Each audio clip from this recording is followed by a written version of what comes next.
bienvenue sur cette vidéo.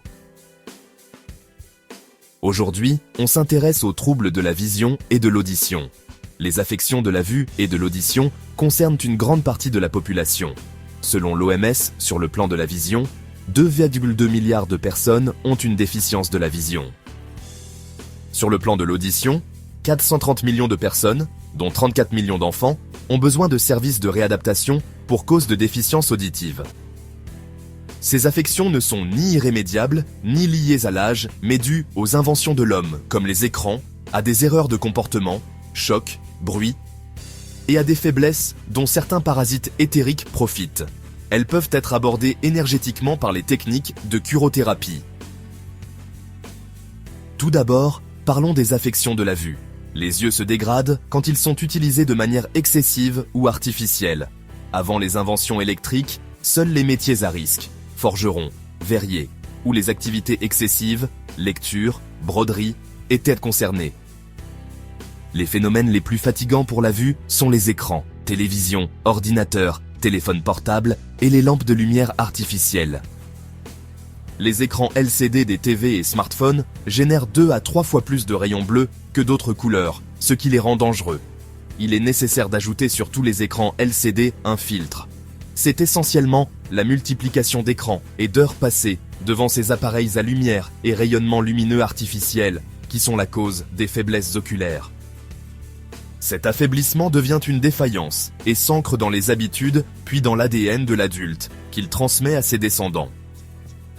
Pour harmoniser la vision, le curothérapeute fait, en premier lieu, un constat des yeux, zones à corriger, présence de parasites, intérieurs, extérieurs, sur les nerfs optiques, choc vécu, l'état de la cornée, de la pupille, des muscles, des nerfs optiques et du liquide interne, etc. En second lieu, il harmonise énergétiquement.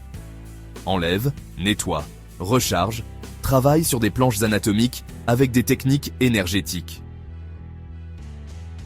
Passons maintenant aux troubles de l'audition. Pour l'audition, il est nécessaire de faire un bilan préalable pour lister les affections et l'évolution des soins. La perte d'audition peut être due à des parasites éthériques dans le colimaçon ou à des parasites sur les tympans et osselets. Le plus souvent, ce sont des chocs subis, tirs au pistolet, musique excessive, qui ont brisé les cils de perception des sons et qui sont la cause d'une perte de fréquence d'audition, insoignable, à moins de reconstruire les cils. Les vertiges, ménières se produisent lors d'un ralentissement du liquide dans les canaux du vestibule, provoqués par des saletés ou des cristallisations. Les acouphènes sont souvent provoqués par des nanoparasites dans le vestibule ou des chocs et manteaux de protection auto-créés. Les démangeaisons peuvent être provoquées par des parasites ou champignons dans le conduit.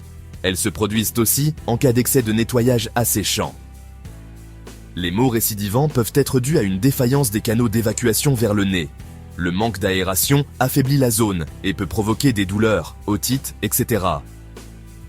Les soins de curothérapie sont réalisés sur les chocs, les blocages, les parasites, la circulation des liquides, la reconstruction des cils de perception, le nettoyage des nerfs, etc. Ils améliorent l'audition sans aucun médicament, appareil, ni effet secondaire. Mais il s'agit de soins énergétiques, non de miracles, et la régénération n'est pas toujours à 100%. Merci d'avoir suivi ce guide complet sur les troubles de la vision et de l'audition. Restez en bonne santé. On se retrouve dans la prochaine vidéo.